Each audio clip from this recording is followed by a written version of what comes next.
but I'm recording myself and Leona more than other people. Um, yeah, welcome. Thank you for joining us this evening, or maybe it's a different time of day for you. If you'd like to put in the chat your name, well, maybe your name's on there, but where you're calling on in from and something you're feeling grateful for at the moment. I'm feeling grateful for ripening fruits and tomatoes and apples and just still harvesting from the land, and yeah, feeling really grateful for that and all the rain and the sunshine and the worms and all the microbes and all the different beings that have contributed to that harvest.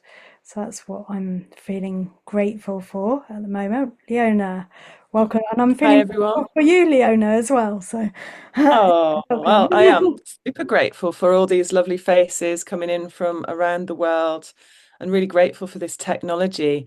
Isn't it amazing that we can actually be together with who knows who we all are, but something has sparked curiosity and something has brought us here, and I'm feeling really grateful for the fact that I know that there are people who want to create the world of connection and healing and growth everywhere, and I feel that very much at home at the moment as well. I'm feeling really inspired by the fire, sitting around the fire and sharing stories. And I've had like a lot of great nourishing experiences this week with catching up with friends and loved ones, and fire being in the mix. It just seems to have a magical property that draws out that sense of deep presence and belonging. So I'm really grateful for the fire. I'm really grateful for um, the the change of season and the tips of the leaves turning now quite quickly and starting to flutter down all around. And when you're walking through the woods in the autumn, something changes. I don't know if you have ever noticed, but there's a different sense whenever you're walking in wide angle vision because the ground is a different color, and it really makes this embodied experience of being outside at this time of year really, really beautiful. So yeah, I really, really love that. And I really love the sunsets at this time as well because they're directly in the east and the west, rising in the east and setting in the west for me, and that means I get a perfect view at this time of year. So I'm really enjoying the seasons and the elements right now. Mm. Yeah, thanks, Leona. I will watch out for that and look at the colour of the ground and see if it's how it changes my wide angle vision. I hadn't noticed that before, so thank you. I will take that question out with me next time I'm walking here at Applewood. And yeah, thank you. We've got people from Kenya, Finland, the United States, Budapest, Hungary, Germany, yeah, lots of different countries here. So yeah, I'd echo that. France, yeah, France, Norway, more countries coming in. So yeah, yeah, yeah. So yeah, thank you all for joining us. And John will be joining us later. He accidentally double booked himself, but he will be joining um, joining us later.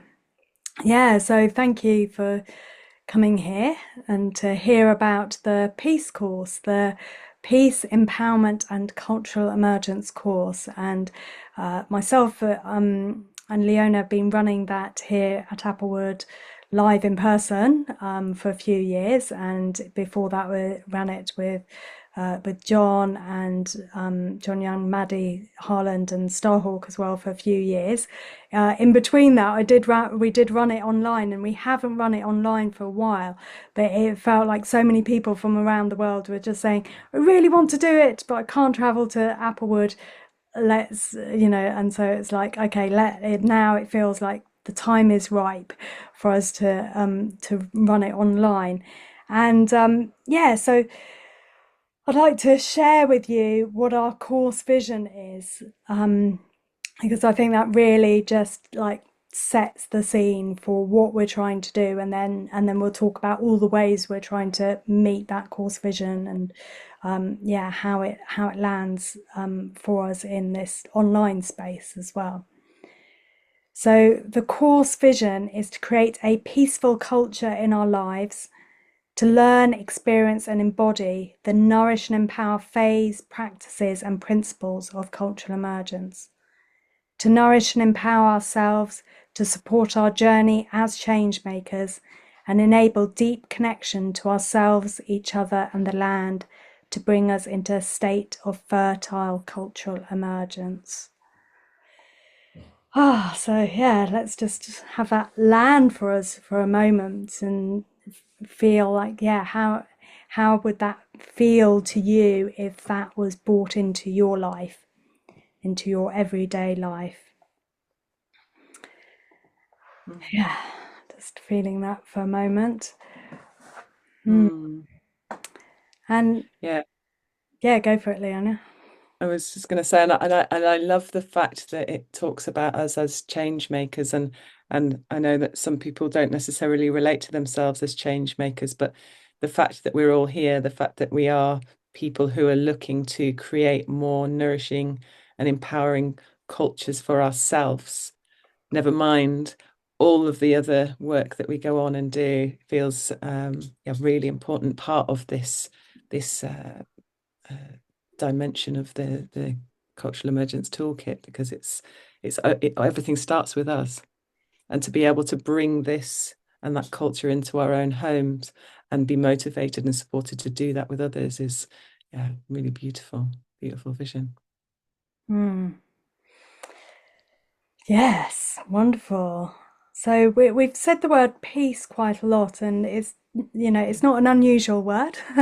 And I thought we'd start by sharing, if you would like to share in the chat, what does peace mean to you? So we could do, yeah, share some ideas of what peace means to us. And and you've started there, Leona, with talking about peace starting with ourselves and then rippling out from there. So what does peace mean to you, Leona? Mm, yeah, what does peace mean to me? Peace is for me that state where within myself, where my body feels deeply, well, my body is calm, it's in a state of open awareness, and I am able to sense the interconnectedness that I have with all of the human and non-human others, with this radical interconnected web of life that is around us all the time. It's a sense of uh, belonging, and also a sense of not being alone. Actually, there's this sort of deeper sense of a healthy way of thinking, acting, being, that is connected to my heart and my mind and my body and my soul. All parts are aligned and in full participation of whatever is going on around me. Yeah. Yeah, off the top of my head, and I've thought about this so often, and I think one thing that is very important to me right now is the awareness that I know how to come back to a state of peace when I definitely didn't always have that, and that it can be created and it can be intentional, and that we can bring it with us wherever we are, but we can also enable others to feel it through the yeah, through that sense of connection can be created. Mm. Hmm. Yeah, that's lovely, Leona. And I think that's really important what you said there about being able to come back into a state of peace, because we can have that sense of like, yeah, okay, I'm feeling peaceful when everything's going smoothly. But then what happens when something goes wrong? Like, and just had in our households, miscommunication that meant my partner was waiting at the bus stop and my daughter was waiting at the train station, and then I had to dash out to go and tell my partner go to the other place, and it was just like, I'm about to have a call, and it would be really easy for that to have like totally thrown me off, and be, all flustered me. But I took that opportunity as I was driving to just go, oh, what a gorgeous light at this time of year, and just to like allow that the beauty around me, and just think, okay, it's all right, it's calmed down, and just to center myself, rather than getting flustered and off track. Mm. And it is a state of flow, isn't it? It's feeling like in that state of flow. Yeah, I'm seeing in the chat the It's reading state where that. anything can be, anything can be. A fluffy white cloud where I can lay down and melt and let all my guard down and connect. I love that. Or feeling centered in myself, acting from a place of genuine insight. Hmm. Yeah, I can really, yeah, really relate to that. And then we've got peace to me from Priscilla's. Peace to me is quiet, calm state of mind, body, spirit, and soul. And Emma's saying, yeah, calm mind, gentle body, still and yet aware of what is around me. Also, the openness and connection to others with sense of shared respect and understanding. Hmm. And Hannah says, a state of mind tuned in harmony. And Davina said, feeling expansive and open rather than closed in. Yeah, and it's so important at the moment, isn't it? With the world being as it is, there's so many things that could knock us off. If we spend a lot of time, we don't have to look far beyond ourselves to see the state of disconnection and disharmony that there is around the world. So having the tools, having the awareness that it's even possible to actually find a space of peace and choose that is so empowering and so important. Hmm. Yeah, thank you, everyone. I'm already feeling more peace in my body from just hearing that and expanding into what it means for us. Um, yeah, so um, wanted to share. We're going back to our course vision here about the nourish and empower phase, and to bring us into a state of fertile cultural emergence. And I know many of you are very familiar with cultural emergence, and some of you perhaps not. So just to backtrack to the origin story of cultural emergence, and then how that fits with the Peace Course. So back in 2016, John and I were invited or encouraged to collaborate together, and we decided that instead of just doing our usual thing with John talking about nature connection and um, cultural repair, and that I would talk about permaculture and design, and that we're and people in permaculture, that we would expand into something new and exciting and emergence, and see what happened when these things played together. And in his work, he's got a set of core routines of nature connection.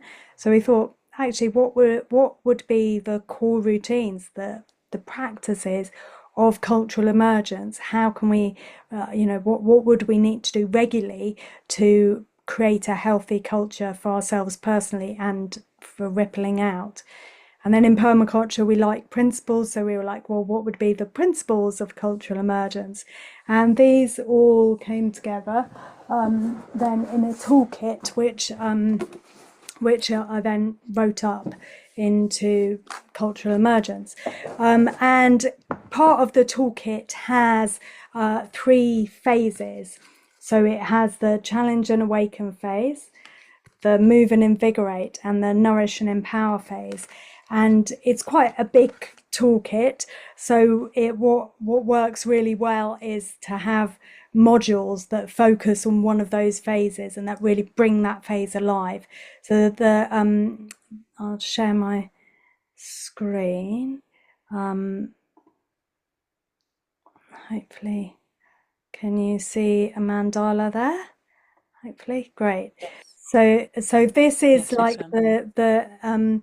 the mandala that shows the learning, the 3 different modules, courses of cultural emergence. So we have the ACE course, the Activating Cultural Emergence course, the Design Adventure, which has been renamed for the Move and Invigorate phase, and then the Nourish and Empower phase has the Peace course, the Peace Empowerment and Cultural Emergence course. So the Peace course is very much focused on deep nature connection, on connection to ourselves, and the Nourish and Empower phase. Yeah, would you like to share anything about that, Leona? So yeah, I've been collaborating with Leona and with other people as well as John, bringing their wisdom into the toolkit and into the courses as well.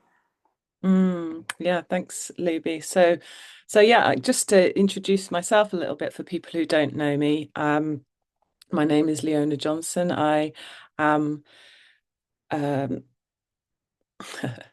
what am I? I am a human and I'm passionate about connection. And I run a podcast called Connection Matters. And I work with a blend of eco psychology, ceremony and deep connection, nature connection practices, and life coaching. And the reason that I bring all of those together is because for me, it takes a level of um, deep connection to the other than human world for us to come back into a state of belonging. But we're also living in times that require for us to have strategy, to have an understanding of what is needed, to have that understanding of what are the conditions that create the what is it that's needed to create the optimum conditions for connection so that we can thrive and not just survive, so that we can feel ourselves as part of something, and so that nature isn't just the backdrop that we exist upon, that we remember ourselves as the human animals that we are, that have a capacity and potential that's much beyond what we generally get to experience in our day-to-day lives when we live in the busyness of the world around us. So um, so the peace course is so deeply ingrained with the principles and the core routines of nature connection, because it's the part that brings us really into opening our full sensory capacity and enabling us to be natural again as much as possible whilst still living our lives. And and I think that, when we spend the time to deepen into our nature connection practices, and that can mean that doesn't necessarily have to be in the wilderness. We are nature and we're surrounded by nature. We're drinking water and eating food that have come from the land, and we're showering in water and we're switching lights on that have come from the energy from the sky all the time. But it's about coming back into the remembrance of that and remembering that, and actually being uh, living with the awe and wonder that helps us remember the magic, so that we can be in a state of peace in the everyday, and bring that to others in everything that we do. So yeah. So when I got to work with Looby for the first time, or when we came across each other, it was at an Eight Shields Art of Mentoring gathering quite a long time ago. And it was the playfulness and the being outside and the willingness to just drop into being our fully alive self that I think connected us, and then being and delivering the in-person deep dive piece course that we do um, enabled us to be able to bring the elements of that into this online piece course that we can each bring into our everyday. Mm. Mm. Yeah, thanks, Leona. It's always great to be on the journey with you. And yeah, exactly. Play is really important part of I think connection as well. And yeah, so we we, we wanted to just ask the question and see if we'll answer of ourselves about like how does learning about nature connection happen online? Is it effective? And we might be thinking like, oh, Shelley, it's better to come and all be sort of around the fire together, and definitely that is lots of fun. I won't deny that.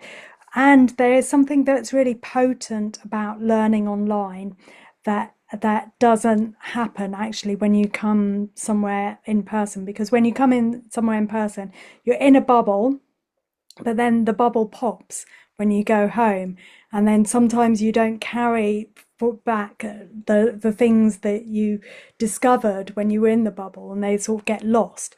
But when you learn online and you're connecting, one, you get to connect with this amazing global community, so that already stretches our connection and our minds in many different directions. But you also then have the chance to really weave this connection journey into your own life, to really explore your landscape, explore how you interact with your landscape, so that it can become this enduring practice that and become really embedded into your personal culture. And it really then can feed you and continue to feed you and grow in situ, as it were, rather than having to grow it in person and then transplant it back home. It's like you're sowing the seeds in your home place, and then it can grow from there. Do you have Mm. um, anything to add to that, Yeah, Leona? I was always a great fan. I'm very much a great fan of deep, immersive experiences on the land with people. And I've worked with someone called Sal Gencarelli of the Helpers Mentoring Society for 8 years, and it was a deep ceremonial training in a specific lineage, linked to the Eight Shields actually. Um, and when Sal took his courses, so we would meet 5 times a year in person and do some really deep and beautiful work. When he took the first course online, and this was before COVID, I was quite shocked and wondering how it would go. But actually, what I realized was how powerful it was to have that impetus every week in my home, in the everyday, to do that daily and weekly connection that enables me to um, live live the version of me that I enjoyed experiencing in the immersive experiences in person, but doing it every day brought it into my reality. And and it was actually that this weekly practice where we sort of add in bit by bit opportunities to explore, invitations to explore different things, that had others around me acting curious and wanting to find out what it was that I was doing, and and and and it translated into something that was inspiring and connecting and real. for me. And so this is why I love this process, because it's enabling us to do that deep work, but being supported by a whole group of people who are also doing it. So the impetus and the motivation and the inspiration that comes through from us sharing our stories in the program. And there's something new each time, each week, and it's like, oh, what's it going to bring now? And then I'm a deep believer that things come in at the right time. So then there's the interweave of what's actually going on in your own life right now, and how that could be supported by you having more deep practices that come into the everyday. Mm. Thanks, Leona. I thought maybe we would hear from some other people here who have been on this cultural emergence journey with us. And Peggy, I'd like to invite you to share something because we've met on many cultural emergence courses online, but and so I feel like I know you really well, although actually we've never met in person, and I don't know if we ever will meet in person, but certainly feel connected with you. And I'm delighted that you've chosen to join the Peace course. So you've done the other modules with me, but not yet the Peace course. So, but yeah, just if you'd like to share anything about your cultural emergence journey and how that has evolved for you online. Yeah. Um, Hello to everybody, and I'm on the other side of the pond, so to speak, over on the coast of the state of Maine. And actually, sometimes I'm in the state of Georgia. And a couple of years ago, went online because I wanted to learn something about meadows, sort of along not very related story. And that led me to online exploration of permaculture, which led me to Looby and cultural emergence. And what I discovered in learning about cultural emergence was that this whole cultural emergence world is material knowledge, understanding practices that I have known something about for about 20 years. But what I really appreciate about Luby's work and the work of and John Young and Leona, I look forward to your work too, is how it's put together and how it's put together in what seem to be really usable framework. So I think I took the Mother Nature course. I think that was the first course I took. And then last year I took the seed course, which is in some nonprofit work that I'm doing here in Maine is turning out to be very, very useful. And then after the seed course, I took the ACE course, and and I've gotten involved with more of John Young's work. It's the people who I have gotten to know, because I feel like I know you too, Luby. I mean, we're way miles apart, but there's a nice different virtual relationship, and it's very, very useful to me. It informs a lot of aspects of my life at this point in increasingly, and um, some of it is because it's not new material to me, but it's just put together so wisely. And so I'm looking forward to this class, and I actually would like to be able to share this uh, with people here, not only in the practices that I do, but in actually being able to teach the mindset, if you will. Mm. So thanks. And hi, Priscilla. Mhm. Mhm. Hi Peggy, thank you. Yeah, that's great to hear your story and yeah, feel those connections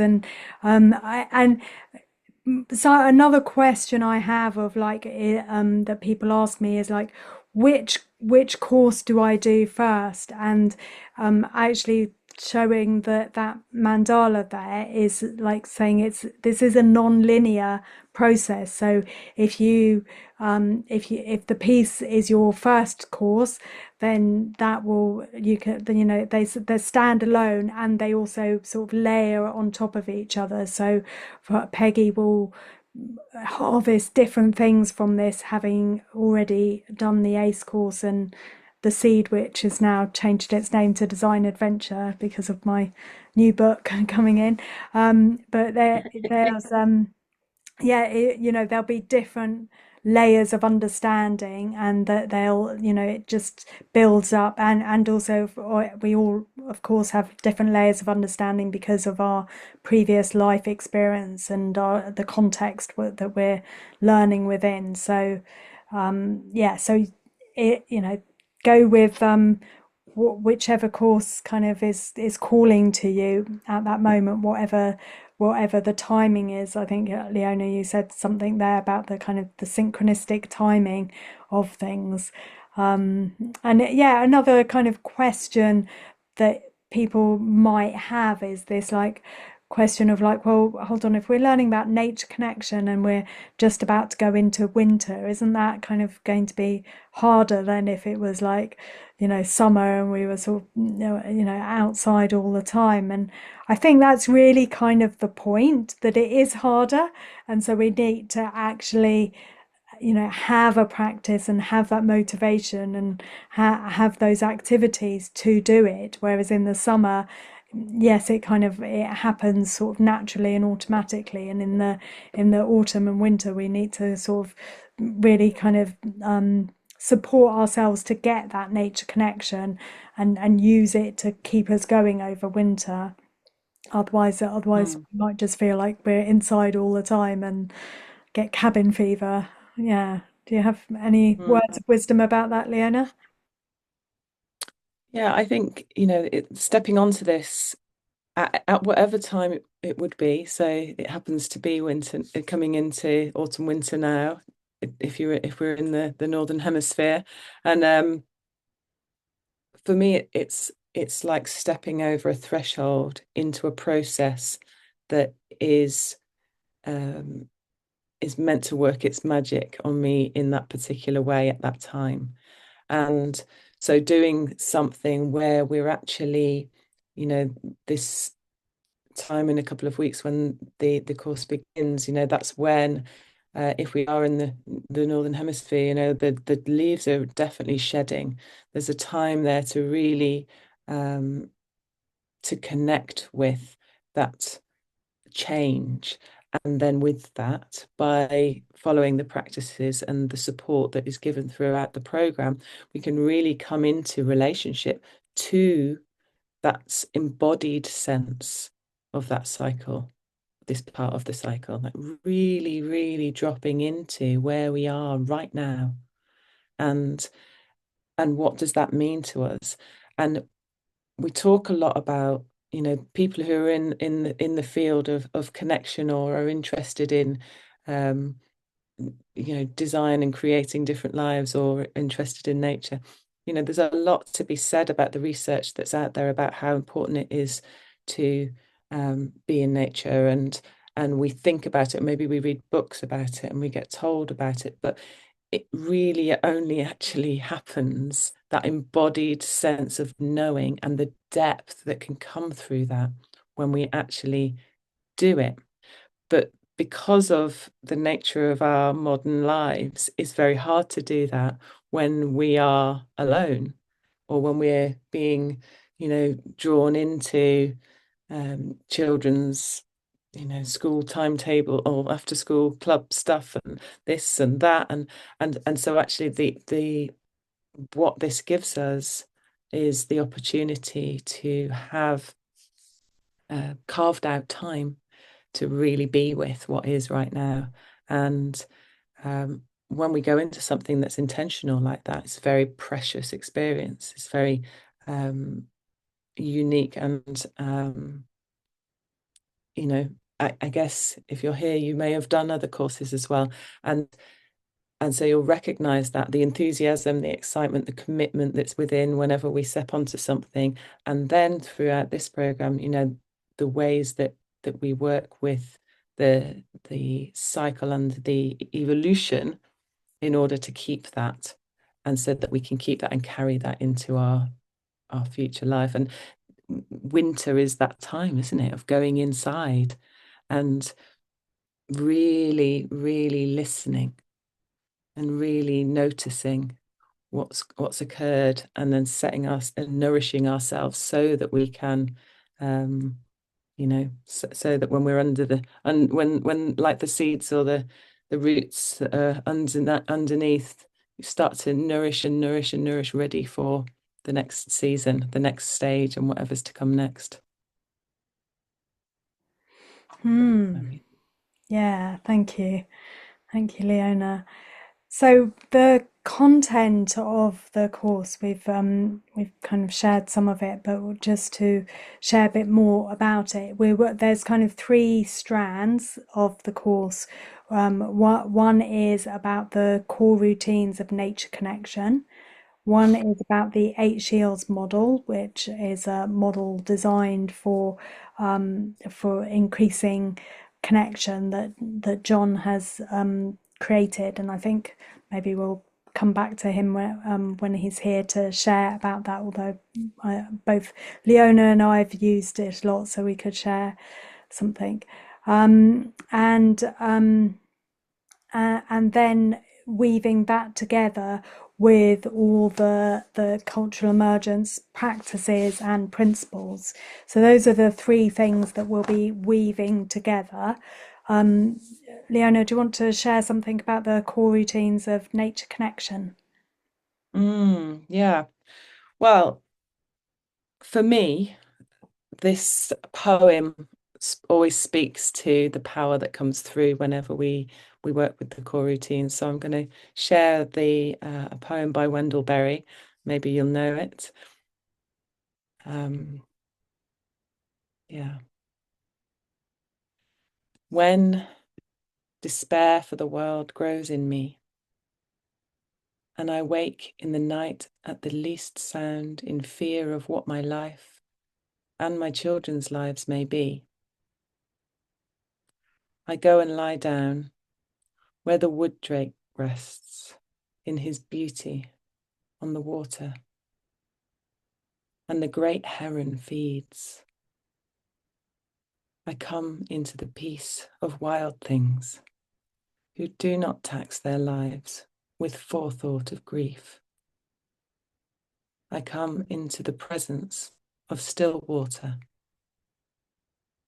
and I feel above me the day-blind stars waiting with their light. For a time, I rest in the grace of the world and am free.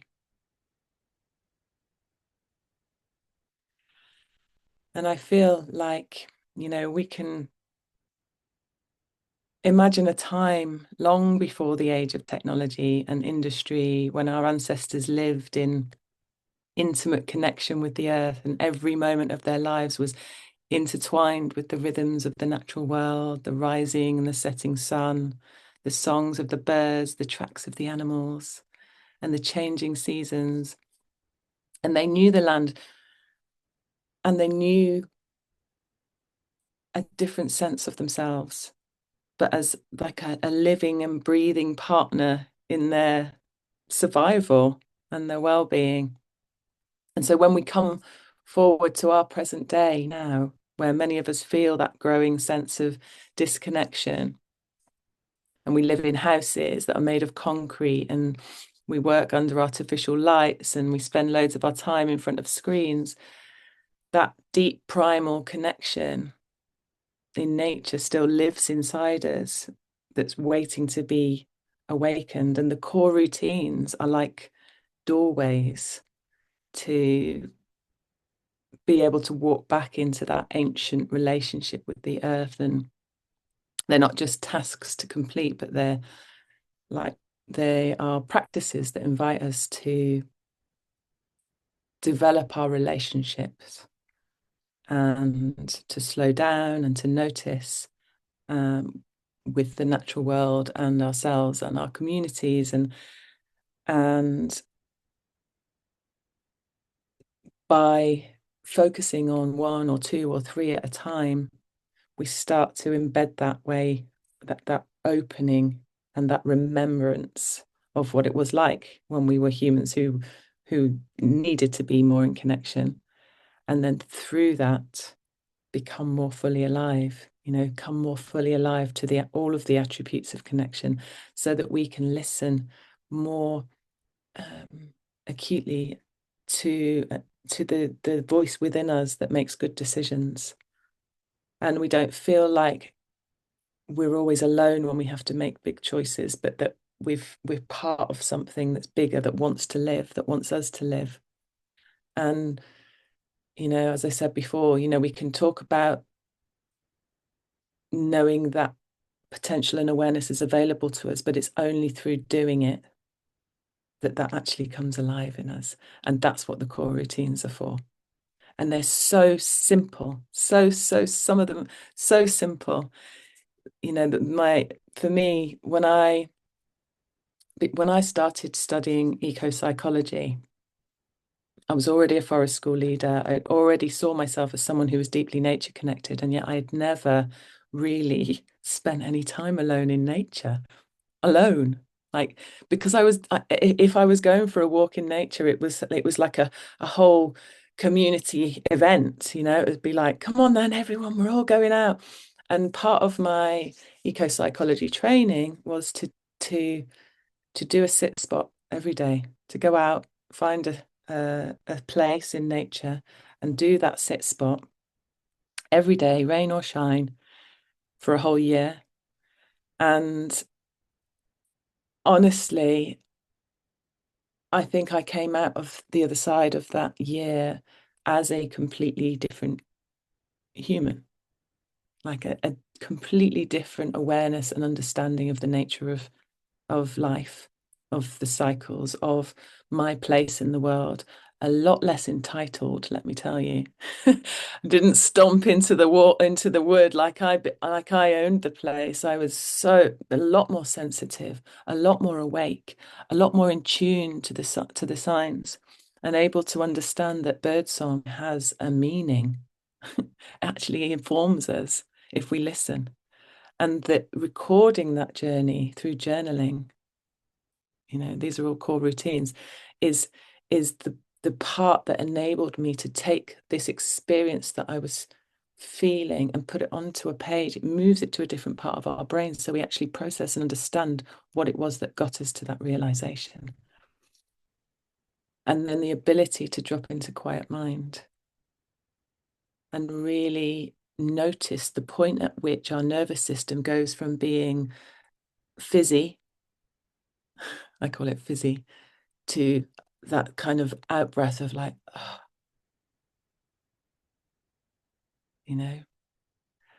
And, there are 13 core routines. They all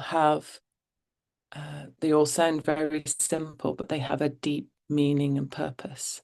They do the connection work for us without us having to think about it. So when we understand that storytelling, telling our story of the day or telling nature stories is a connective practice, then we start listening for other people's connection stories, and we respond and share one of ours, or vice versa. When you start telling someone that moment when you were at the bus stop and the heron landed on top of someone's shed, and you get on the bus and you're all excited about it, and someone sees that, they get that excitement from you, and then there's connection. When you start to tell, notice the tracks that the fox might make through your backyard, or that the small voles do along and underneath the decking. These are obviously the things in my life, or the bats, and exactly what time they come out. Then you start to feel like you belong somewhere. And even if you're in the city, now I've got a map of where the best blackberries are, where the only one elderflower tree is in my valley, which means I can go and visit it, but I can't really harvest. But I know that it's there. And, I have a map of the that's been building over time of it in my mind of where I've had deep experiences, and that practice of mapping has brought alive in me a 3D capacity of holding memory and experience. And yeah, it's a powerful, powerful way of being, because after all, we are human beings, not human doings. And so as my little impassioned story of how I feel about the core routines of nature connection, there's so much to all of them, but just having that impetus to explore them, to try some and come into a greater sense of our potential and capacity. It's a brilliant opportunity. And I hope you Yeah. will enjoy. Thank you, Leona, for sharing that. I was swept away with that imagery there of what you were sharing. It was gorgeous. Yeah, really lovely. Mm. Wow, I don't know how to follow that actually. But let's talk about the cultural emergence practices and principles. And I thought one way I'd do this is to pick some cards, some principle cards, and to just see what came. So I just picked these and to see how they might support us on our journey of peace, or journey of nature connection, and of empowerment. So the first one I chose was this one, which is use emergence to support emergence. And I chose that this morning, thinking, okay, what card do I need for the day? And it has been a very emergent day for me, of like the plans changing and this happening and that happening, and how do we, the responses to that, how they can emerge new possibilities for me and new connections, rather than like disrupt things. So how they can lead me to deepen my sense of peace, rather than to upset my sense of peace. So it says here, answers are revealed as stories unfold. Do what can be done now. Emergent properties provide springboards and create snowball effects. Ask questions that bring more questions. And in relation then to like nature connection, that is part of it. They're asking questions that bring more questions, that deepen our understanding and take us further into the mystery. And thinking about the emergent properties of like how when we come into peace and connection, that allows, as you say, that storytelling, that connection with other people, that then takes us further, that accelerates us into new territory. So I had that one, and then sorry, I had and then this one came out, which is respond to life, sense shifting energies, dance and flow, pay attention to what is real.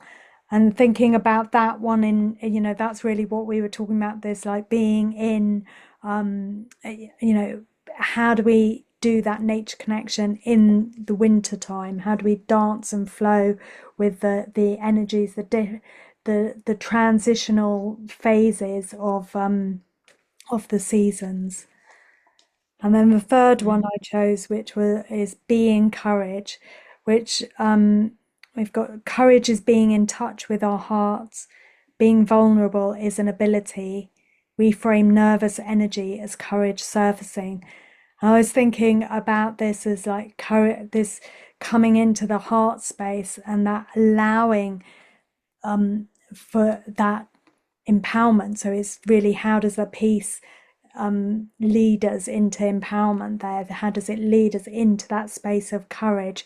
And so connection leading to courage, that it supports us, coming back to our course vision there, it supports us as change makers out in the world. Did you choose some cards, Leona? I did, and I guess what I wanted to say is a little bit in response to something that Peggy said, because I loved your sharing, Peggy. Thank you. And what I appreciated was that, you know, you said that some of the things in the whole cultural emergence toolkit are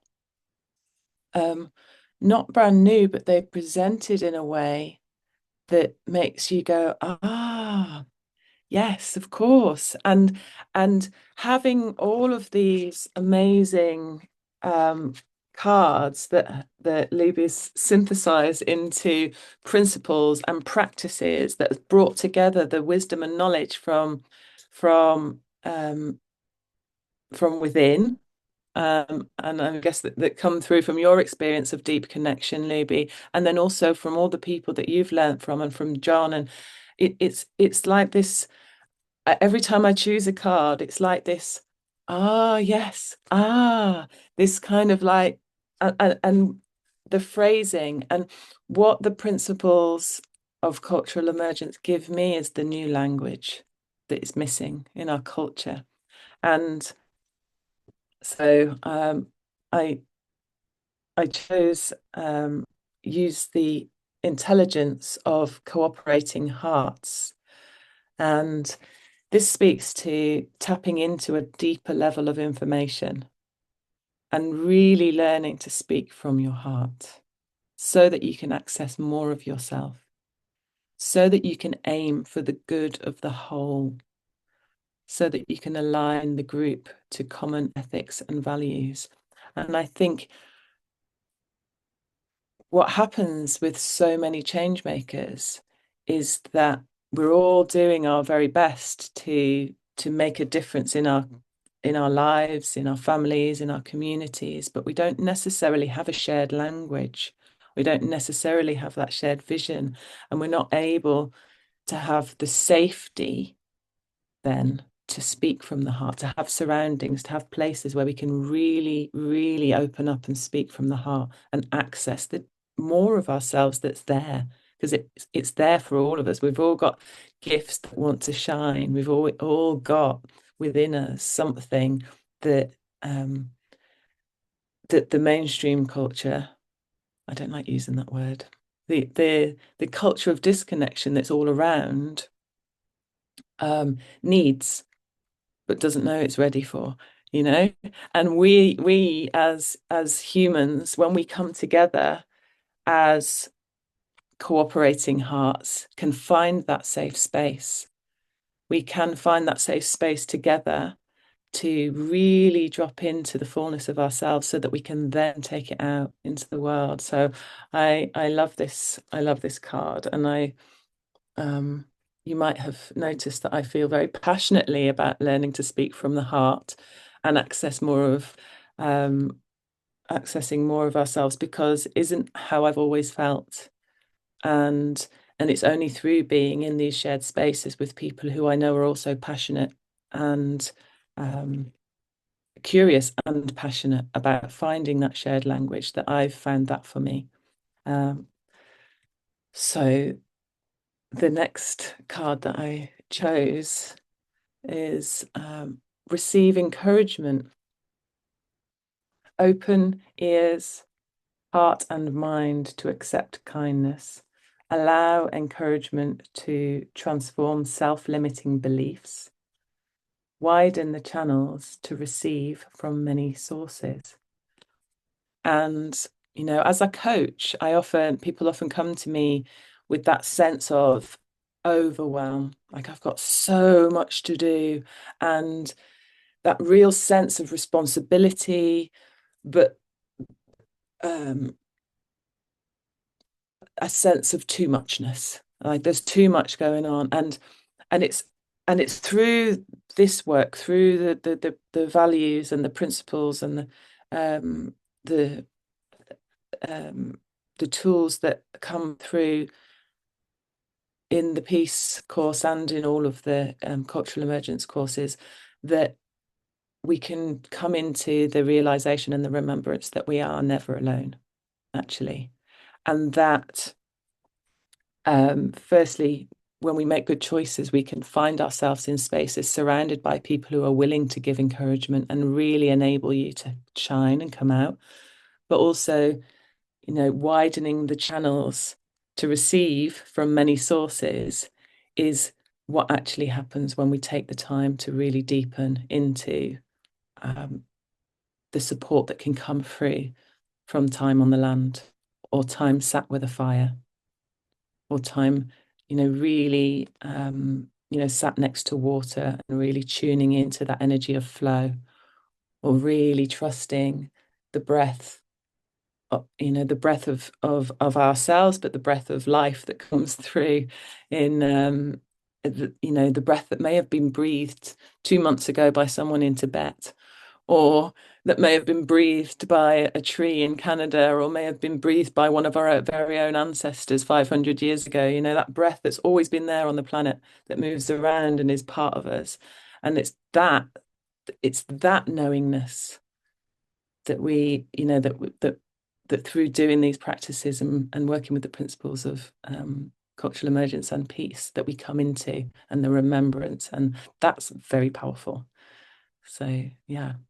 I could pick more cards. Maybe we should later, but I really Well, we've I got well, I will. I'm going to share one more. One okay, more, one more. go for it. Yeah, there's always one more. Room for one more. There we go. This is tend to your own personal culture. You can see that. Become a conscious culture creator. Weed out negative conditioning. Water healthy habits. You are a cross-pollinator between cultures. I just love that. Isn't that amazing?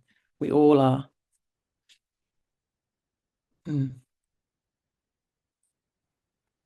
So we are, we have these amazing opportunities in this time to make different choices to our previous ancestors, and we have these ways of finding shared language and community, and super grateful that we have all of this, so that we can tend to our own personal cultures. Oh, thank you, Leona. Yeah, the magic of the cards. I was thinking before I start sharing something about Eight Shields, which is the third strand. I'd love to hear from Bernie. Would you be up for sharing now? Bernie has been doing many cultural emergence courses and came on the peace course in person here at Applewood, but you've also been facilitating as well. So yeah, would you like to share some of the joys of your cultural emergence journey? Okay, thank you, Looby. Can you hear me well? Yes. Yes? Okay, thanks a lot. Well, I've been following Looby and being in different classes and also co-facilitating some courses now for about 10 years. My journey started in about 2014 with some facilitators training courses, and when I met Luby, it changed my life. I What changed my life exactly, and it's probably more of the seed course, but it's something like the design web. The design web is something that completely changed my life, because in 2014, when I made my life design out of this tool, of design tool, I didn't know that it would have such an impact on my life and would completely change and transform my life and myself into something completely different from what I was doing before. And this is with this tool, that's like a magical tool, that I empowered myself to go through the life I was living in Belgium before to a new life that is more aligned with all the permaculture ethics and principles. And I actually started this journey about 10 years ago. And I can't talk about all the steps and the path that I've been through because there are so many things to talk about it. But let me give you a few insights and a few things. I also pick up some cards, and I think one card that I'd like to share with you is allow for the possibility of the seemingly impossible, which is the start of my journey, and that I didn't know where it would lead me, but finally, I also trust the process of the design web and everything that came out of it. I, of course, I stepped.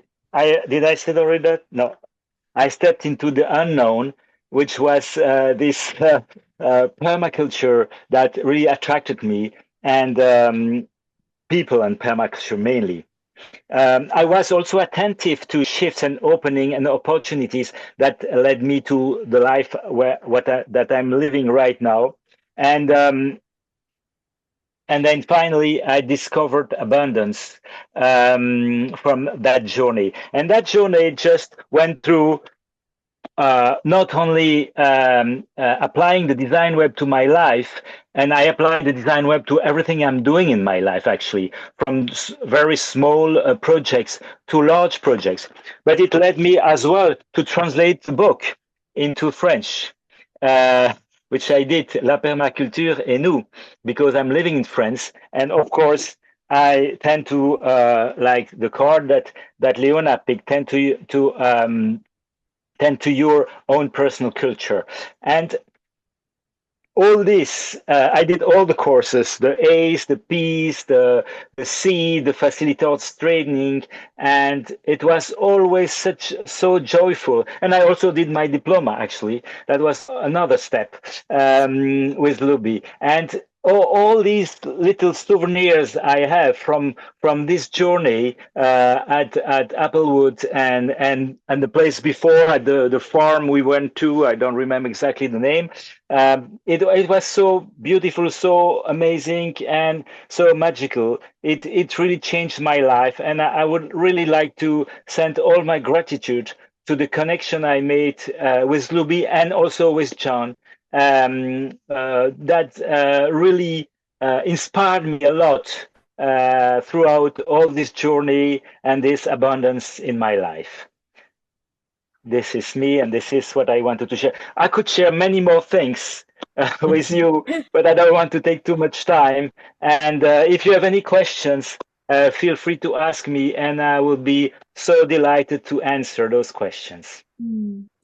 Thank you so much, Bernie. It's really, yeah, lovely to hear your journey. And I think what you've demonstrated there is this example of use emergence to support emergence. Like each step has just then taken you to another step and another step, so that now, a decade on, as you say, your life has just been radically transformed. And I love that, what you've done is you've been learning, and then you've been giving back, and you've been giving back like in a way that I couldn't have given back, by translating and by sharing in French. That is what you've been able to do, and that I wouldn't have ever been able to do. Well, maybe with a 10-year dedicated learning journey, I might have been able to ask for a croissant in French or something. But we could do it together. We could do it together. Like you come over to France and translate your course Yeah. on the spot. Well, maybe that will happen. But I just think, yeah, gratitude to you for reaching out into a French market there, and French audience there. So Mm. thank you for that. Yeah, lovely. Lovely. My And so pleasure. it just shows that, I mean, I think maybe Bernie, if you have a link to your diploma, that you could put that in the chat for people, because, then people could really see the depth of the change. You've built your own home, you've moved countries, you've done many things. So thank you. Yeah, lovely. Okay. Thank you, Looby. Thank you, Leona. Mm. Yeah, yeah. Thank you. So let's talk a bit about the Eight Shields model, which is um, something that John created, and we've got the Eight Shields family here, and is a model that takes us through natural cycles. So from sunrise all the way through to midnight, and yeah, all the way through the cycles, through the directions as well, with the sun rising in the east, and each time of day has like an attribute of connection, and resonates with the patterns of the natural patterns of the time of day and the time of year. So we're coming into the autumn equinox, which is like the equivalent of sunset here. So maybe we'll find the sunset card here.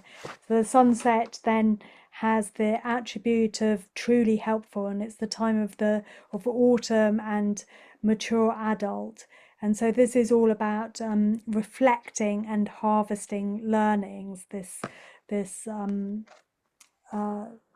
directional shield, one of the eight shields. So, and you can use the whole model for yourself to like organize and to reflect on your own personal patterns and how you move through the day, move through the seasons, and how you can use them in conjunction with the core routines of nature connection to bring those attributes of connection alive in yourself. So this is the one of truly helpful, and you can also use them with a group. And maybe Leona, you want to share about that?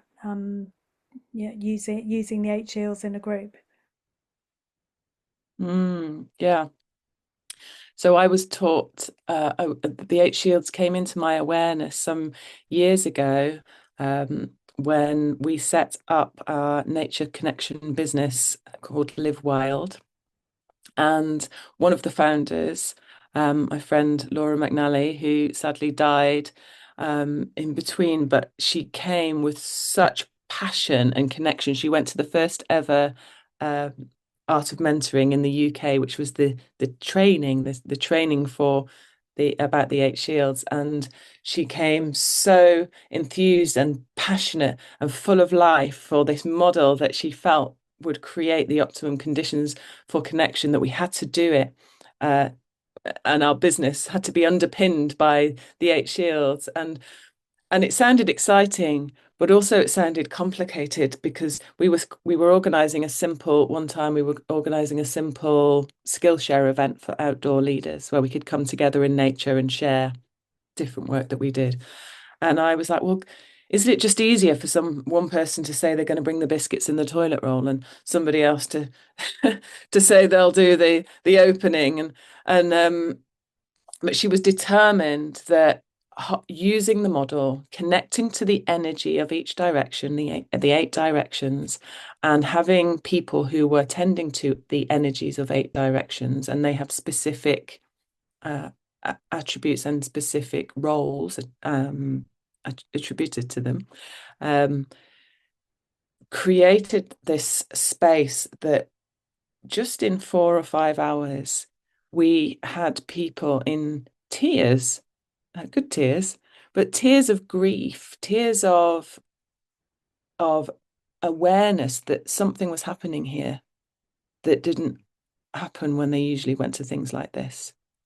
And And so it was I learnt it kind of backwards because I hadn't read anything about it. I hadn't been to any courses. It was just literally Laura's passion that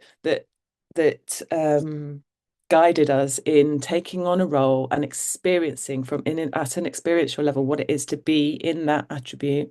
And each month we would do a different role, and we learned what it was to hold an event, using the tools that were offered through the Eight Shields model to create the optimum conditions for connection. And it was it was powerful, and it was sort of magical. Like didn't really know what was going on or why it worked, just that it did. And it had people coming to us from all sorts of places. Anyone who attended our events asking, what are you doing? Like, it doesn't look from the outside that you're doing anything different. But because all parts of self, all parts of what a human needs to be able to drop into that space of connection, awareness, and growth in a short space of time, and connect deeply with themselves, others, and the natural world in a short space of time, it created lots of amazing, amazing things. And the Eight Shields, because of the depth that John has gone to build in layer upon layer upon layer um, of ways of using it, we've been able to apply it to the way we run our business. The way we run that business, and I bring it into the way that I structure and organize my day and my week. And it's a very powerful way of understanding flow and cycles. And you can use it in short and small spaces, and you can use it on a grand scale. So yeah, that's my little introduction to the use of the Eight Shields, because it isn't an external imposed model. The Eight Shields comes from the cycles of nature. It comes from what already exists. It's not a dogma or anything to do with a specific type of religion or tradition or spirituality, but in essence, it works with life so that we can understand ourselves more deeply and in beautiful ways. Mm. So there's maybe a sense of intrigue here about the Eight Shields, having heard that and being like, oh, I'm not sure I really fully understand it, but that's okay. Come along on the course to understand, to learn more. And so we've talked about the sort of the three things that we will be learning and interweaving, which is the core routines of nature connection, the Eight Shields model, and the cultural emergence principles and practices. And then how we will be learning that, the main way will be our live calls, which we've got at two different time zones. So the Wednesday evening and the Thursday morning in the UK, but it might be different times for you. So we're catering for people in the Americas as well as in Australasia as well. And so we've got the live calls, and we'll cover similar ground on the two live calls, but we will, as you can probably tell, we talk from the heart, so they will be different, but you will have access to the recordings of them. And if you need to come one week on the Wednesday and the next week time on the Thursday, that's okay as well. And we'll have breakout rooms which really invite you to connect with the global community, but they are optional breakout rooms. If you don't want to, that's also fine to not participate in the breakout rooms. And then we will give you some videos with some activities for self-connection and how to embed nature connection into your own life and your own landscape. And we'll also do some longer podcast style conversations in there as well, just meandering through the topics of peace and empowerment and connection and cultural emergence. So there'll be some reflective conversations from us as well. And then we've got the online community space as well for storytelling and the ability to connect with each other. So it's going to be very rich time together, and you'll have, it's obviously up to you how much you participate in that. There's no obligation to do a certain amount or anything like that. Yeah, so anything to add on the kind of how we'll be learning, Leona? Yeah, well, I guess what we've sort of named the practices, the cultural emergence practices, but as well as the core routine, that everything that is in the Peace Course is underpinned by the practices of cultural emergence, which are these cards. And I just pulled the first three that came, and I thought, well, this is the important part of what makes it different, I guess. And part of that is creating space to support emotions to flow and witness emotions without trying to fix or suppress them. Use the grief, sadness, and anger to state at the state of the world, to move forward with courage and commitment. Allow more challenging emotions to flow. Allowing more challenging emotions to flow also allows more joy, which, and we've also got engaging imagination, being creative, resourceful, humorous with ideas for designs, visions, ourselves and groups, and building our imagination muscle so that we can see more possibilities. And then here we've got visioning. Dream big, allow yourself to dwell in the long distance time frames, and ask yourself, what would you like to happen, not what you think is possible. And learn to articulate your vision to others.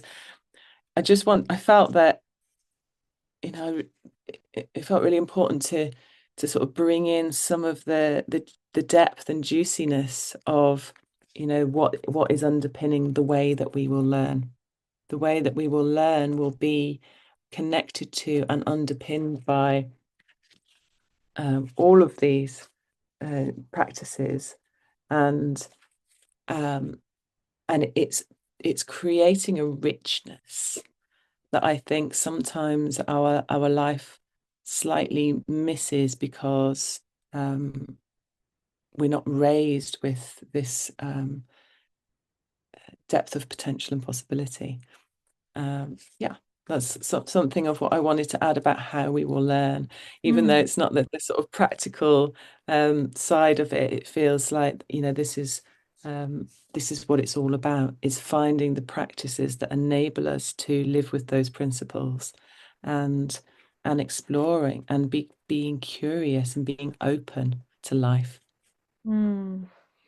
Yeah, thank you, Leona. Yeah, so we've gone over to the States, and we've gone to Europe. Now let's go to Africa and hear from Priscilla about her journey. So Priscilla's in Kenya, and she's been on quite a few courses now with us. So Priscilla, would you like to share something about your cultural emergence journey? Yes, I'm grateful to be here. I say hi to everyone. It's been great to be able to sit in the different cultural emergency courses. I have participated in the SEED course, in the ACE course. I've become a Mother Nature Circles facilitator because I've been trained by Looby and Hema. And I've met Peggy and a few other participants that we have shared a lot of cultural emergency principles and the 8 shields. And it's lovely to be able to micro design. It's lovely to be able to leverage privileges. It's lovely to learn with Looby and John and Leon and all the other speakers that have been participating in the different courses. It's great learning. I'm able now to translate permaculture from land to people. Before I met Looby and the other trainers, I've been doing permaculture on land. But now I add the zeal and the challenge that a lot is happening. Many people are stressed. Many people need reconstruction in their lives. And I was really wondering how I'll be able to help in these situations. But with the knowledge that I've gained through Looby and Cultural Emergency and the different courses, they have equipped me to be able to not only transform conflicts, but also to be able to reconstruct lives and lead to regenerative livelihoods. I'm grateful to be able to participate through their support. Thank you very much. Mm. It's really lovely to hear from you, Priscilla. I have a question, if you don't mind. What of the practices, or I don't know if you've worked with the core routines, but have any of them been particularly impactful to you? Yes. For instance, the Mother Nature circles, the principles, the confidentiality that I can create a niche where people speak spontaneous, they speak from their hearts, and they air their views and surrender their vulnerability, then it's now very possible for people to be helped, other than when, if you've heard the news in Kenya, many people are committing suicide, many people are taking drugs, many people are alcoholic now. But with this knowledge and with the camping and meeting with people and the circles we make, they have helped people to be able to air their views and speak their emotions and heal themselves by practicing the CD, by practicing the spontaneous speaking, by just practicing nature connection, that they are not alone. I'm right now doing a course on soil, and then it was nice to hear that a teaspoonful of soil contains more microorganisms than than the people that are in the planet Earth. So when people realize that they are not alone in this earth, there are so many other things that are living in the planet and they're surviving, then they are able to give themselves another chance to live and live constructively. Mm. So the 8 shields, the CD, different faces, the leveraging of culture and privileges, and almost all the modules and the units that we've covered have been very useful in my interaction with people and helping people to reconstruct lives. Peggy, I've been talking to Peggy and she has been helping me with the different activities that I do. So we share a lot because we have similar projects running, and I'm grateful that I could meet a whole cloud of witnesses and people that are doing different things in different corners of the earth, and I've learned a lot from them. So this knowledge and skills learned have helped me to be able to really assist people to live regeneratively. Ooh, wow. That's so beautiful to hear, Priscilla, and that is cultural emergence right there, isn't it? You know, to be able to really bring all of that into, you know, what you described as being a really difficult landscape, human landscape, and actually touch lives in that way through the courage and skills that you've built up through doing this work. Really powerful and beautiful. Thank you for sharing. That was Thank you very too. moving. Mm. Yeah, thank you, Priscilla. And I just love that you've made this connection with people, and it really shows the power of doing this online and the power of global community. So yeah, lovely. Emma, would you like to share something about your journey? So Emma works a lot with me and with Mother Nature particularly, but also she's she's the person that responds to many of your emails and is going to be working with me on more on the online community. But you took the first online peace course, didn't you, back in 2021? How did that land with you, and what's kind of been rippling since then?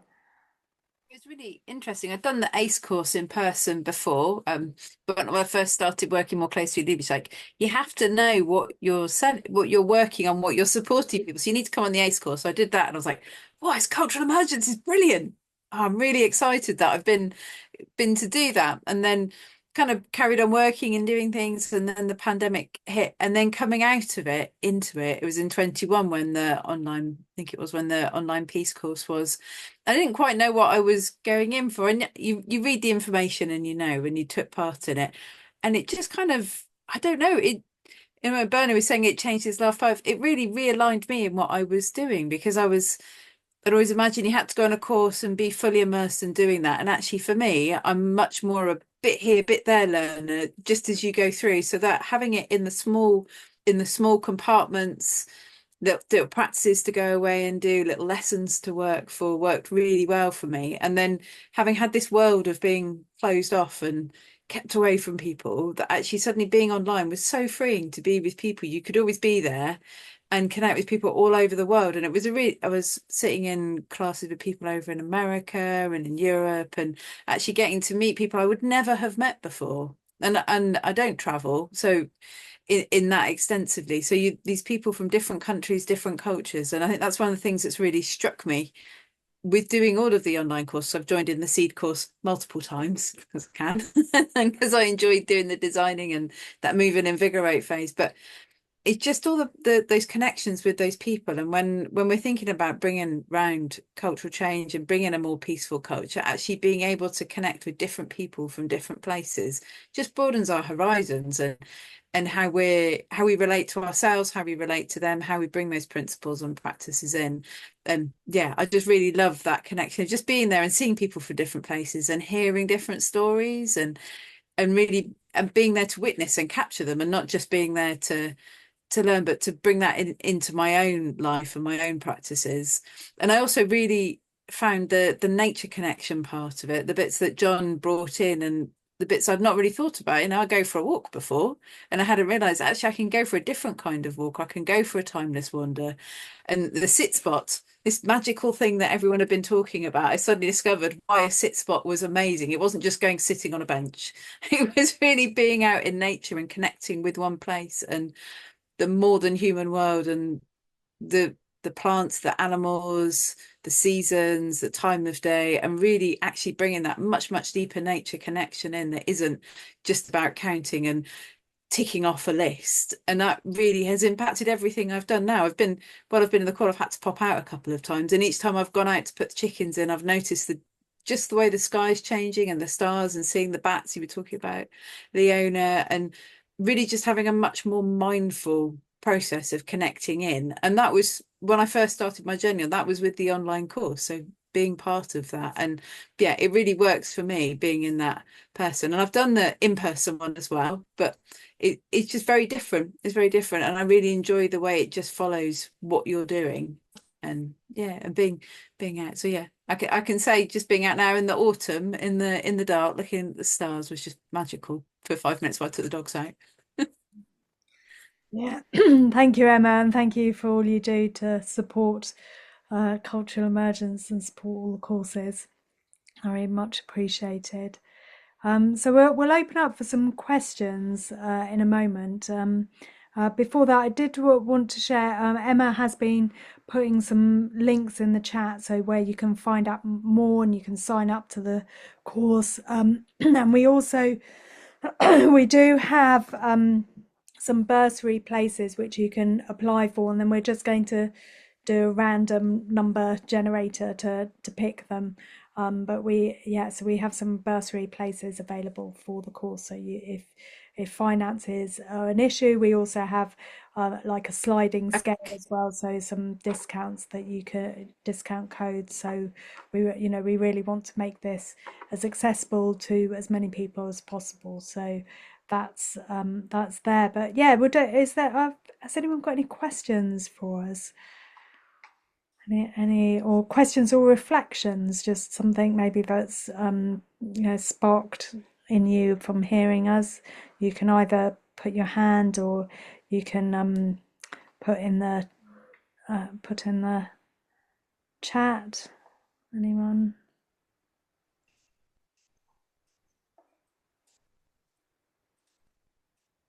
No questions? Mhm. Leona, do you have a question?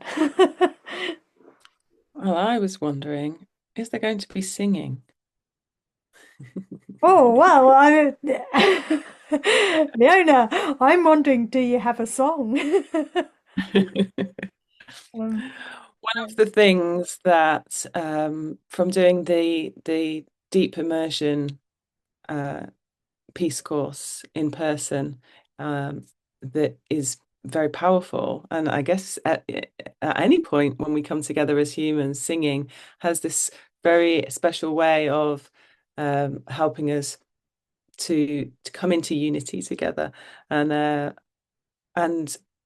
the first time that I was asked to do singing online as a group, I thought it was very strange, and um, I wasn't sure it was going to work, but actually found that it's really great to be able to sing together when we're in our own homes. So I do have a song that I could share, but I more wanted to share that, every now and then we might also bring that into um, to the Peace Course as a way of again different ways of knowing, different ways of knowing. And I've learned a lot through the songs that we've shared that are about connection. mm, But yeah. yeah. Um, Actually, I do have a song which I learned recently that we could sing now. If you want to make it, I'll sing it through once and then we can break it down a bit. Mhm. So you sing a line and then we'll sing a line. Yeah, I'll sing it through all once and then we'll sing it for lines, and maybe so the idea of online singing is that you all get to mute yourself, so you might want to mute yourself, Leona, and because Zoom doesn't like synchronize, and so you get to sing a duet with me or with whoever's leading that. The online singing did actually keep me going through the pandemic. I loved it, because you get to like be really free in your own room. So I will find out who this song is from, but I can't remember at the moment. It goes, if you want to make a difference, grow a garden, sing, make music, and be kind. So it goes, if you want to make a difference, if you want to make a difference, sing, make music, sing, make music, and be kind, and be kind. Yeah. So if we keep everyone muted, if you want to make a difference, grow a garden. Sorry, I'll do it line by line one more time. If you want to make a difference, if you want to make a difference, grow a garden, grow a garden, sing, make music, sing, make music, and be kind, and be kind. Let's do it all together now. If you want to make a difference, we'll just keep everyone muted. If you want to make a difference, grow a garden, sing, make music, and be kind. If you want to make a difference, grow a garden, sing, make music, and be kind. If you want to make a difference, grow a garden, sing, make music, and be kind. Yeah, it's a nice one that's Georgia from Scotland just brought to us the other week, and I think it's Emily someone, but Emily what maybe, but I'll have to track that. Yeah. Very lovely. So that is a nice one. And that's maybe give it. Is there anyone that has got a question for us? I think. or reflection. I think Mahari said, your course came into my life at the best time. Since I met permaculture in my life, everything changed. I love the book, and to be able to learn more deeply about eight shields, it's just my dream come true. So, Brilliant, beautiful. yeah, I wonder if anyone wants to put or put their hand up for anything they'd like to, like one thing that they're taking away from the call. If anyone like to share, or anyone else like to share anything about like how cultural emergence touched them? Peggy, were you going to say something? I was just going to say it's so good to sit in community with this group, as many millions of miles as we are physically apart from each other. I've missed this group. Oh, thank you, Gorgeous. Peggy. Yeah, yeah. I'm looking forward to spending more time with you. Got Reka, am I saying it right? Yeah. Um, Saying the takeaway is the sit spot. I will start tomorrow. Well, I'm really excited to hear how that goes. Beautiful. Um, Emma said, I loved hearing the cultural emergence journey stories. Yeah. Yeah, because actually bearing witness to people's real life transformation, isn't it powerful? And aren't we very lucky to be able to have that? Hi, John. Mm. Hello. Everybody Yeah, staying nice and warm today, are you? yeah, we're all wrapped up, and you're in your heat wave over there. Yeah, we've been on a journey since the beginning of the call. We've been hearing people's reflections on peace and hearing stories from. We've been to the States and Kenya and France and Herefordshire to hear people's cultural emergence stories and sharing about the power of the nature connection practices, and then weaving in the cultural emergence principles. So we've been on quite a journey. We have shared something about eight shields, but so maybe I'll just throw it to you, John, to say something about your cultural emergence journey and what you're excited about the Peace course. Yeah, thanks, Looby. Well, Looby and I met because of a mutual friend that was working with both of us, said, you two have to meet. You both have things that the other really could benefit from. And so Looby and I decided to just teach a course together at Applewood. And the day before the course started, Looby and I were sitting in the marquee in the apple trees. She said, well, you could do what you always do, and I could do what I always do.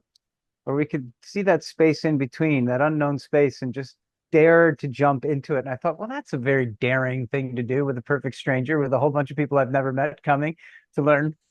But it was actually an incredible gift, I think, to both of us. And out of that came cultural emergence. And it's been between the Peace Course and I guess now what's going to be called Design Adventures, formerly known as the C Course.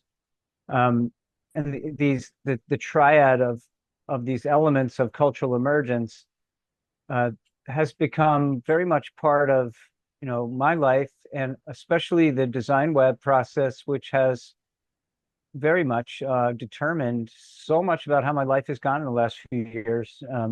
It's been such a helpful toolbox, and the cultural emergence principles and the way this is being shared with other people and how they're taking it on and sharing it with other people. I really feel this wave of positive healing energy going out, and I feel like we've done something, and we're doing something together, all of us, not just Luby and I, but all of us, that is making a difference, a positive difference. And I think when I think about the Peace Course, and I think you've heard a little bit from Leona and Luby about the eight shields. It's just sort of going with the flow, noticing how nature flows through seasons and time of day, and other cycles, but learning to dance with those and to move with those makes things flow much better. And that's part of what we're doing in peace. But the other thing we're doing in peace is actually deepening, and all of us can do this. So even though I've been at this for 40 something years, teaching it for 40 something years, the deep nature connection side, I can always go deeper. And if we as a group go on this journey very intentionally and we say, okay, we're going to really go deeper into our understanding of how peace from nature can go into our being, can be absorbed by our ancient nervous system, can fill us so that we become vessels of that peace of nature. Like, I can't really be at peace unless I feel that deep unity with the natural world, right? This is like, peace maybe is not an idea. I think peace is a field of energy that is actually coming from the earth. And I believe that our nervous system, is like an antenna system that can tune into the vibration of that peace, and it can work with our whole ancient instructions in our bodies to fill all of our cells and all of our bone marrow and all of our nervous system with that peace. And when we can gather that peace within us through deep connection with the earth and with each other as people, we can bring that into our relationships with other people. And that can help our families, it can help our work relationships. I heard Regina, who is often in Cultural Emergence things with us, I heard her say yesterday, she said, when I do my work, I always try to do it with a sense of peace and playfulness and curiosity. And the result of that work is always better when I come from that place. And it's like learning that we are at our best when we're in peace, essentially, and how can nature inform that? So, we'll be bringing these elements of deep nature connection into this journey together and really working with each other to deepen that. And like I said, even though I've been at this for 43 years, I could step out the door right now knowing that there's a group of us going on this journey, say, how can I deepen my peace with nature? And lo and behold, I'll go deeper still. I kind of feel like it's a bottomless pit. I don't think we can arrive somewhere and feel like, oh, I got that. Check. Give me the certificate. I have peace. I think the deeper we go into peace, the more profound the wave of peace that comes out of us, the more the earth heals. And I think literally we're affecting the collective consciousness of humanity through that process. So that's where that's a small goal, but I'm up for it, especially now. Gosh, we need that, don't we? Between all the climate disasters and the wars, I mean, we need to turn up the peace, people. Let's bring it in and build it up bigger, and see what we can do with it. So that's what I would say. I'm looking forward to about the Peace Course. Yeah, wow, that's really lovely, John. And I think it's interesting, we came to Cultural Emergence, and you had this huge background of deep nature connection, and then I had design, and that was exactly what Ruth Corey saw, was that I could benefit from more deep nature connection and you could benefit from more design, and then there's this third element that's arrived of our understanding of culture and systems and all the practices and principles that weren't there beforehand, but so together they've all woven, and I'm excited that you feel like you will deepen and learn more through this journey, and I know that I definitely will deepen my nature connection journey. So yeah, I'm really excited to be on another journey with you. We don't get to be in person together, as we haven't been in person together for many years now, but we have this incredible online connection, and we will be sharing the stories and bringing that in. I have had the fortune to be with Leona in person, although we're still quite far away from each other not relatively to the whole world, but we can't quite pop in for a cup of tea. So it's nice to have the kind of tea break conversations and storytelling. So yeah, I'm really excited for this global adventure into peace, and yeah, upping the volume on peace. Let's do it. um, Up the yeah. volume on peace. It seems like an oxymoron, but it's true, right? um, well, if it was like beautiful bird song or something, to up that volume rather than yeah. Um, Yeah. yeah. You know, one of the things, Louis, that we had talked about sharing with everybody here, it's like, well, how it's kind of a non sequitur. You can't really do nature connection on Zoom, can you? Right? Like, how do we really do that? Well, my mentor of 53 years, who I met in 1971, Tom Brown Jr., he just passed away in August, actually the day after my birthday, on August 16th. And he for years he would say, "You've got to come to the Pine Barrens. You have to come to these classes in person because I can't convey this any other way," right? And then somewhere around 2012, he started to experiment with, well, I wonder what would happen if I ran online classes. So he just started playing with it. And then when the pandemic hit, he really turned the volume up on what he was doing online. And Sarah and I attended for through the last 3.5 years of his teaching life. We attended every online class he did. And I was so completely astounded by how deeply connected to the earth we all got through this online process. And it wasn't necessarily, the Zoom part of it, but it was like we go out and we all agree, like, okay, I can see 7 of you, but I think there's 11 of us here all together.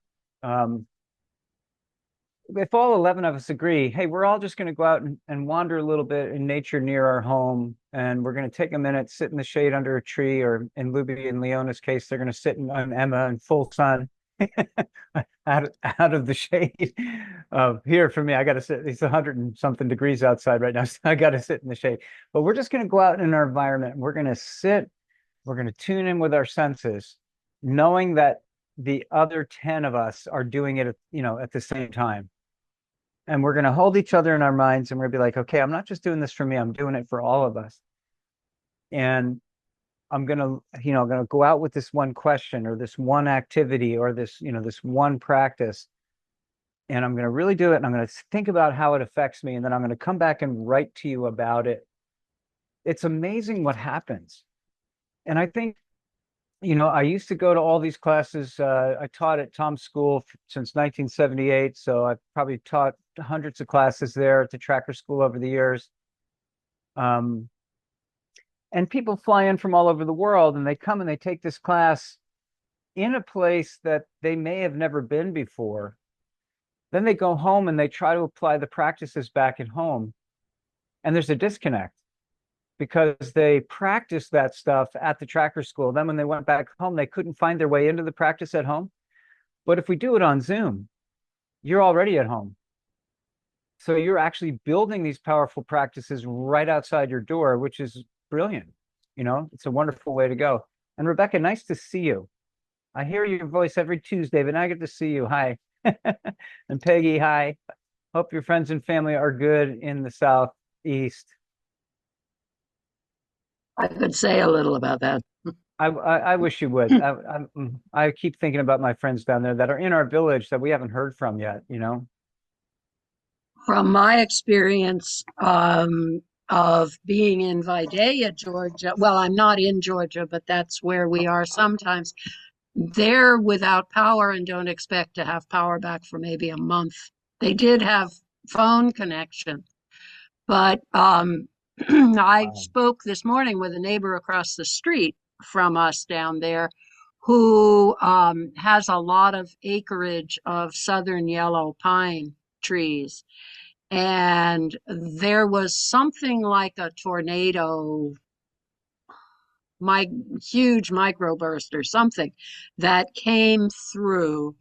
And their front yard, she sent me a picture of of their front yard looking across the street to where our front yard is. And our front yard, that's where I wanted to do the meadow. So it's a pretty open space, but they were surrounded by pine trees, and there's just tree upon tree upon tree. They couldn't get out of their house Wow. from the trees that were down. And it looked like the trees across the street, which are right next to ours, from the photograph looked like they were standing. And then I zoomed in some, and some of them are standing, but many of them are leaning against each other. So they're down too. They're just not down to the ground because they're leaning on other trees. And the devastation, this is Georgia, inland Georgia, and then the Carolinas, you know, Mhm. the southeast, the inland people we know on the coast didn't get as much, you know, hit quite as hard, but the inland areas are just terrible, and it's going to be a long time. Yeah, there's so much devastation. And I don't know how much you all have been paying attention to it, but this covered area, like over 400 miles, affecting tens of millions of people, Yeah, hundreds of people missing still, and more than 150 died. And there's just so much. I mean, it's just unbelievable. And it's yeah, good. it is. And it's, all being pinned on, the intensity of it on climate change, right? So I think that's another reason why I think we really want to deepen that relationship with the natural world and spread that, because I think if everybody in the world could just take a break and do the peace cross course with us right now, at the end of that peace course there would be a shift in global consciousness. I know that. Yeah, you yeah, know I know that. I agree. Yeah, Yeah. But yeah, so don't be afraid of the online part of this. We can totally pull off deep connection, even maybe even better because you are at home. So that's what I wanted to share about that. And Peggy, thanks for that update. Yeah, thank you. Yeah, it's there's so many challenges all around the world, and we have our little day-to-day challenges, but then we do have to face the fact that humanity is on a very difficult course and trajectory, and we need to shift that trajectory swiftly and effectively to a more positive place. And we have the tools to do that. There's many tools in the world that could do that. It's just about empowering ourselves to use the tools effectively and to connect with other people that are also using those tools to create this emergence, to create this cultural emergence that will then lead to climate shifts, to political shifts, to shifts in connection, to all these different shifts on many different levels that we need at the moment. So this course is part of this much bigger vision that we have, and as we've heard from some of the stories today, that it changes lives. That these tools, when you use them, it really can change lives. So a big invitation to join the course. Yeah, Leona, would you like to share some closing thoughts then for people?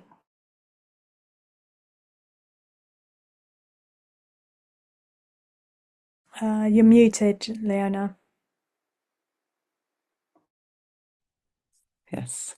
Hi. So, yeah, I'm just so excited and grateful to be part of something that, from the stories we've heard today is rippling out into the world and creating real and actual change and real and actual personal peace. But beyond that, ways of communicating and being and growing and being again with and within the world around us.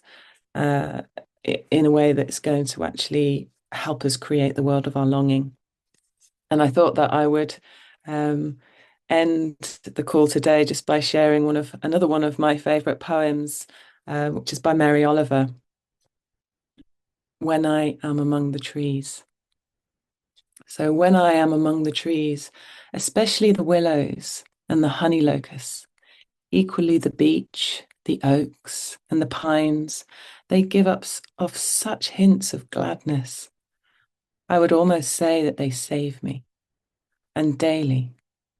I am so distant from the hope of myself, in which I have goodness and discernment, and never hurry through the world, but walk slowly and bow often. Around me the trees stir in their leaves and call out, "Stay a while." The light flows from their branches, and they call again. "It's simple," they say. And you too have come into the world to do this, to go easy, to be filled with light and to shine. So thank you all. Thank you all that's come together for you to be here, all that's gone before you, all that has informed this cultural emergence, beingness, the spirit that wants to live, of this amazing emergent journey. And I look forward to seeing some of you on the Peace Course in a few weeks. Thank you. Yeah, thank you. Thank you, Leona. Thank you for everyone that's here and everyone that's watching the recording. John, would you like to, you didn't share gratitude on the way in, so maybe we'll hand over to Gratitude on the the way out. very last word from you, John. Thank you. Well, first of all, I'm grateful to see a lot of you. Priscilla, it's nice to see you again. I've seen you on several courses, and lovely to feel Kenya coming through the screen. Thank you for being here, and all of you who I haven't met yet. Leona and Looby, thank you for helping to hold this Peace Course down. And yeah, just if you're intuition, if you get a sudden like flash in your mind, oh, I really think my friend Mark would really love this course, I should tell him. Please let him know, because we could use a few more people. We really want to have a bigger wave, so we're looking forward to joining up with you all. I'm grateful for shade when it's really hot. I'm grateful for insulated buildings when it's really hot that remain cool. I'm grateful for this gorgeous earth that we all share, and for good people doing good things in the world. And yeah, thanks for being here, everybody. Hopefully see you on the Peace Course.